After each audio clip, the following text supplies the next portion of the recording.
While addressing a national seminar on farm income insurance, Agriculture Minister Radha Mohan Singh said that the NDA government was planning to launch a new farming insurance scheme in this financial year, which will ensure good compensation to farmers. Singh said that the Modi government believes that a country can be strong only if the farmers of the country are strong, and hence the NDA government will work for the empowerment of farmers.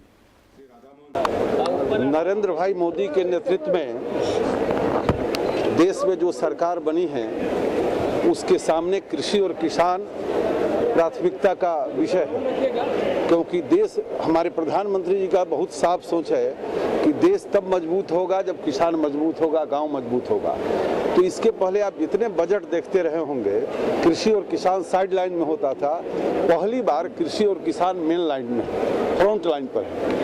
और जो सबसे बड़ा विषय जो सबसे पहले ध्यान में आया कि जो प्राकृतिक आपदाएं आती हैं और किसान का फसल नुकसान होता है तो उसका मुआवजा ठीक प्रकार से उसको नहीं मिल पाता है, और इसके पीछे जो हमारी कृषि बीमा योजना है इसमें बहुत सारी विसंगतियां थी। तो उन विसंगतियों को दूर करने के लिए हमने तय किया है कि इस वित्तीय वर्ष में एक नई कृषि बीमा योजना लाएंगे जिसमें किसानों का जो नुकसान होता है, उसकी जो आमदनी मारी जाती है, उसकी हम भरपाई कर सके। Singh said that he had already written letters to CMs of all the states asking them for suggestions on the scheme so that the new scheme can be brought into effect soon. तो प्रथम चरण में हमने सारे राज्यों के माननीय मुख्यमंत्रियों को पत्र लिखा था और फिर 14 अगस्त को अधिकारियों की ही बैठक बुलाई थी।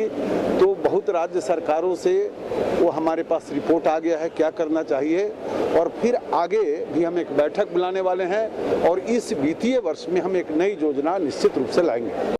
Powered by NNIS.